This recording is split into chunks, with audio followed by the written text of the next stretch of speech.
Those are different types of methods that all of us as marketeers will use. All the four on the left, except social, they're a bit different. All the others, you as a marketing person, you control the message. You control the TV ad, the story. You control SEO, the content on your website. But on social, the customers and others commenting, sharing feedback, they actually build the marketing and branding for you. There are even companies like Airbnb. I'm sure quite many of you have used Airbnb.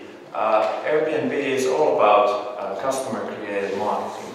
First of all, as a person, I go to Airbnb and I want to book a hotel room, or in that case, a room at someone else's place. I go there and I share my feedback and I tell my friends. I create the marketing, but also the hosts that are serving that room in a flat. They also create the marketing. So Airbnb is just facilitating that process. And that makes the marketing on social totally different comparing all the other four in three. Forrester research, they say that 90% of your buying process has already been completed before you contact the seller. So we all participate in discussions, we kind of create the product, you ask your friends, and then you contact the buyer. But not only marketing has changed, also the expectations of the customer, they've changed a lot. So we look, instead of going to the website of that company, or so we want to find something third-party content, let's say a blog post, a review, something that our friends have shared. Is it a good service anyway? What are influencers? Are my favorite football player using the same socks? Do I want to use those as well? We also expect the brands to personalize the service a bit based on the data. We don't want brands to kind of utilize the data in a bad way, but we want them to build great services using the data that we give. So how does the typical content production process then look if those are the expectations? Typically, your process looks something like this. You have a sort of buyer persona, or maybe a multiple. Then you start producing content for those personas. Let's say Joe, 25, likes football. And you create the content for that audience. And then you start commenting and reacting on social media. But the problem quite often is that this is the face of the customer when they see your content. And it doesn't mean that your content wouldn't be great. It might be really awesome if you've been spending a lot of lattes, cappuccinos to create it. But the problem is that the consumer is looking for their own content from their own friends, from their network that they are following. So that's why it's not always sort of on par with the expectations. So, as a marketing professional, if that's the face of the customer, should I just stop creating content? No, I don't think so. You should start working with your customers, with your other stakeholders and your employees, and plan how you can create together some content. We work with hundreds of companies, and there are sort of many of those, they try to, when they start working with their customers, they try to tackle the whole content creation process at one go. But what we find out is that you should pick one phase of that content creation process and start with that when you're collaborating with others. So we kind of have divided those in three different processes. So one being that you can ask the consumers to create some ideas. What that means is that you can ask their experiences, their how do they feel about certain topic, and when you get hundreds and hundreds of replies quite easily, mostly, you can start picking ideas and themes that come up. And the good side of that strategy is that when you then start creating content, you actually know what are the topics that the users will like, what are those topics that will resonate with my audience. So it makes it a lot more powerful to create your own content as well. The second one, content creation, this is a tough one. It requires quite a bit of research on your audience, maybe a bit of understanding what type of content the users could create. But you can sort of be successful with this one if you provide enough instructions. I'll give you a few examples later how to do it and what could work. And the easiest one is obviously feedback. All the businesses, regardless, are they business to business or consumer facing, you can always ask feedback, product recommendations, and so on. That's the easiest place to get started with. So I did sort of examples how to do it. We worked with Sydney Tourism Board, and what they did was they asked the audience to give ideas, Sydney secrets, a secret place where you would go if you are in Sydney. So they asked mainly locals to kind of provide those tips for their clients. And what they did with that content was that they obviously got a lot of content, but they picked some of the great ones and created videos, blog posts, their own images and so on, based on the content and ideas what the users have been giving. So it kind of starts from, the content creation process starts from that point onwards. Cramo, which some of you might know, it's more business-to-business company, but they did a nice campaign together with ice hockey fans. This was quite a big project. They hired 90 people around Europe to do live reporting on ice hockey matches. So there was sort of like European-wide ice hockey league going on this year, and they hired 90 people to do content for them. It requires quite a bit of planning beforehand to get this started. So therefore, this is a bit more challenging one. The third one is the easy one. We work with quite a lot of travel companies. Holiday Club Resorts, for example, they ask on each hotel, when you enter, they ask you to use a certain hashtag. And the good part of this is that obviously they get a lot of content and display it somewhere, but they can display that content on booking pages as well. And when they compare a booking page, like a product page, when they compare a page where you don't have any social and where you have social content, feedback from others, they can see 20 to 30% increase in sales. So 20 to 30% more money in your pocket. It's quite tempting, and that's why you should consider asking feedback and using that as well. Then next I will give you 8 tips that we found when looking at old campaigns and thinking what makes them successful. What are the sort of common themes, why they are really successful. First one is amplify. And what amplify means is that when you're asking customers to create content, you should amplify what they are willing to create and what type of things they are willing to share, instead of trying to push your content, whatever you want them to produce. Ask them to create something, and early in the process, reward those that you like. So in this one, Fazer and a few other companies, they collaborated together and they asked people to tell where's your secret hideout in the summer, having coffee or so. And they rewarded, early in the process, they can reward these 3 images. And as a result, you get a lot of similar sort of images. You can kind of guide the users towards a certain direction. If you want to get this type of images, then you should reward in the early phase of the campaign. Offline is often forgotten. Every time when our clients, when they start sort of collaboration project with users, they talk about what they do online, what type of Facebook advertising, what type of post on on social, but they easily forget the existing assets that they have. Not everyone has money to buy a billboard in New York or in London like Facebook does, but you will definitely have digital screens at your office, digital screens at the store. You have money to buy stickers to laptops, which is a really easy example how to get the name out there. There are hundreds of sort of assets that you can use offline to remind constantly.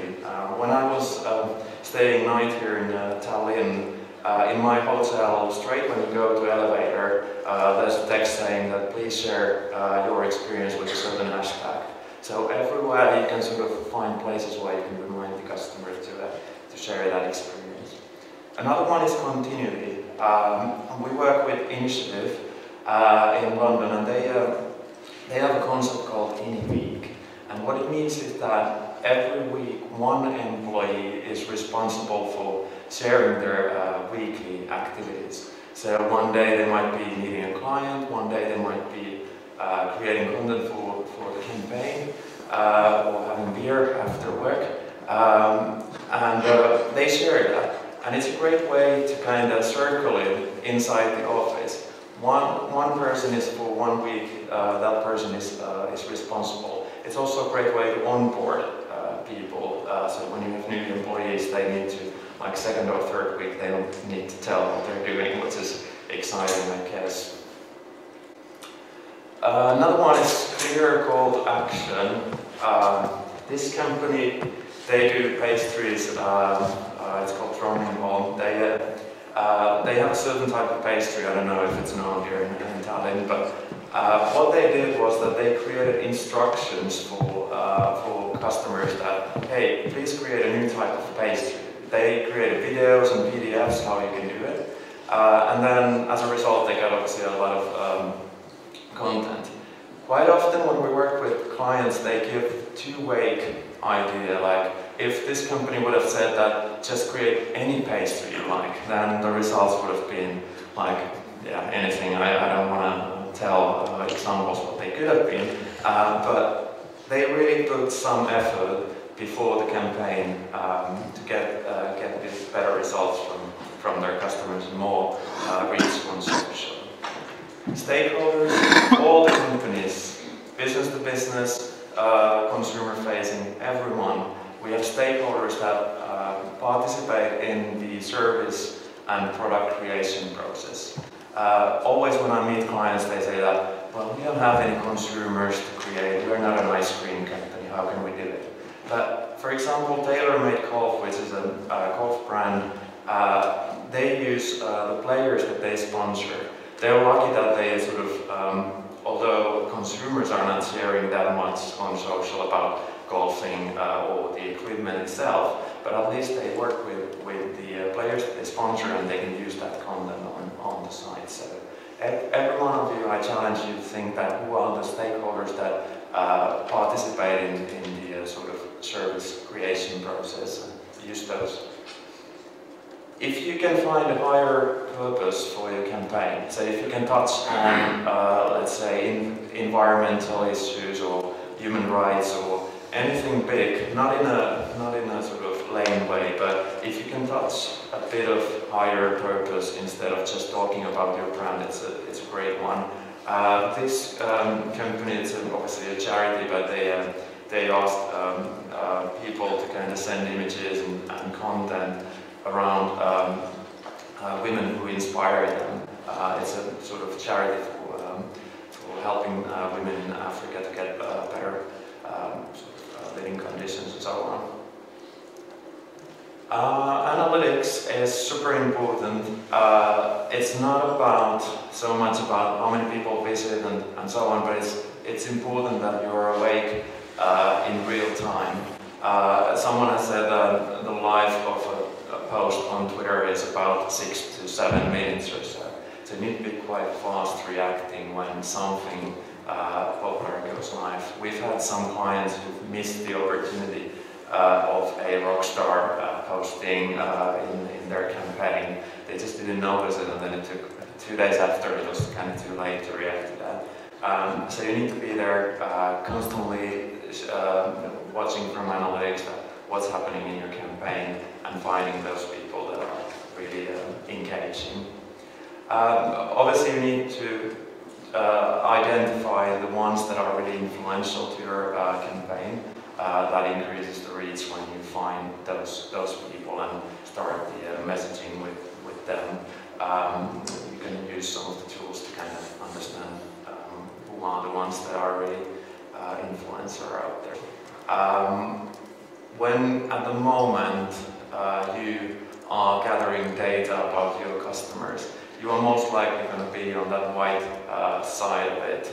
You have some sort of CRM where you gather data about your customer's name, phone, address, email, and so on. But it's always outdated. It's outdated from the moment you type it in, unless you manually go there and sort of start editing.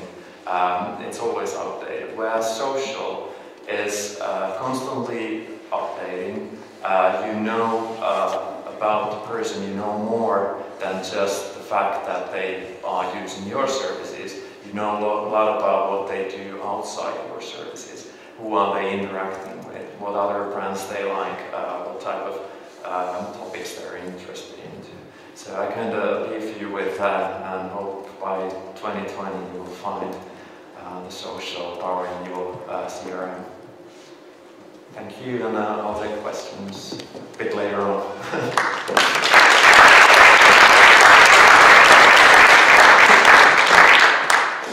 I think now we can take a couple of questions, so who wants to start? Sorry, please take a seat, because I have a couple of questions anyway from the beginning of the session. The first question would be that, it's a very direct one. The question was that, is there always a need to ask for permission to use the user-generated, client-generated content?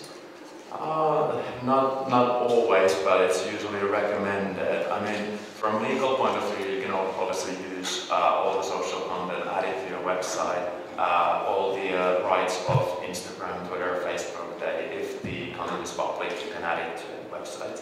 But from brand perspective, it's always good to create a sort of hashtag that is unique for you. And when you ask people to provide the content, there's no mix-up if the content is provided for you or not. Also, it's good for branding that you have a branded hashtag.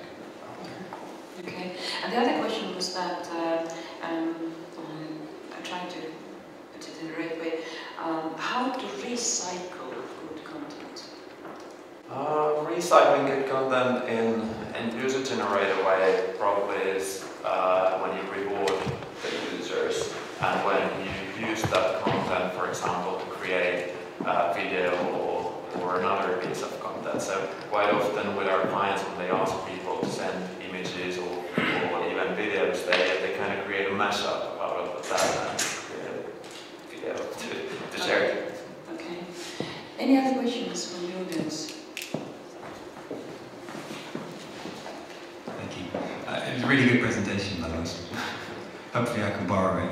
But when it comes to the approach, is it an approach that works as well for a startup, immature, or do you have to have a critical mass of followers and social engagement before you can take advantage of this?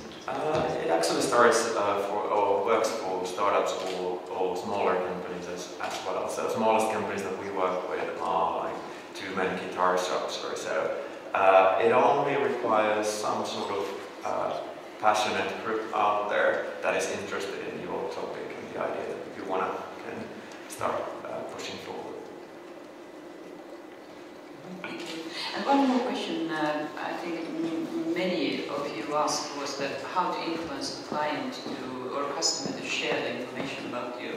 Any kind of, I don't know, 2-3 tricks. Yes, what could be done easily? Yeah, I mean, one of the key things is that you need to define it quite clearly. What are your expectations for the client? For hotels and so on, it's easy. You can just ask, okay, share your experience with us. What do you like about hospitality, it's kind of easy to create that. But the more business to business you go, or to a more sort of niche business you go, the more you need to kind of put effort on the idea process. That I really encourage the user to leave their feedback. But one nice sort of way how you can get started is with your sort of stakeholders, or with people that you work with. For example, we work with Valio, which produces milk, obviously, and they work with farmers, so not directly with consumers, but with farmers. And believe it or not, but they have 1,000 farmers on Instagram posting about how they produce the milk. And they started this thing with 10 farmers as a test thing, that they contacted those 10 farmers and said that, hey, we would like to create a community on the web where it tells about how do you produce, how the actual production of the milk goes, and so on. And then when they recruited those, they kind of told them a bit that, okay, this is the tone of voice and this type of content would probably be great. And then the rest have followed. They haven't been able to contact, one marketing person cannot contact 1,000 farmers. Yeah, that's 1,000. So it's always underestimated how much power you have inside the corporation. Another example is that we worked with a client who launched a service, and what they did in their canteen, so when they're having their lunch in the canteen, they offered everyone a cupcake if you share that content, the launch of the new site. It's a small thing, but if all of a sudden maybe 50, 100, maybe even 1,000 if it's a big one, if they start sharing that, it's a huge reach that with one idea. Thank you a lot. That's very good examples. Any questions? Okay.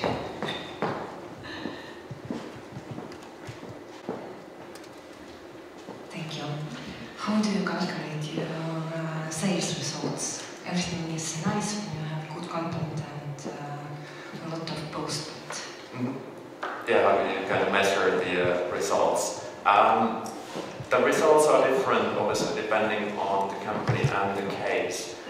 Some are more direct when you have a product page or booking page, and you can compare that. Okay, if I have some social content around it, how much does it differ with the booking page without any content? So you can actually see the direct results. Some of our clients, they measure the fact that do they get more visits to their product pages through that, how much sales will that trigger. Some of them who don't have e-commerce sites, who just sell services, for example, they might measure email newsletter subscribers or so. But the target is always different, and as a company you need to set the target, okay, what kind of call to action we are targeting with this campaign. But it's important. So it's not always about sales, but it can be all the steps before the sales happens. Yeah, it kind of, if you think about buyer cycle anyway, you kind of have the part where you are interested in a certain product, but you're not ready to buy, and then you might have the actual transaction page where you buy it. And you might want to target one of those steps, not necessarily the transaction. Maybe you want to target just to inspire someone to actually buy it. One way that you can do it is, let's say the Sydney Secrets example what I used in the presentation. They asked people to provide secrets in Sydney, and what you get as a result is a lot of data about those users.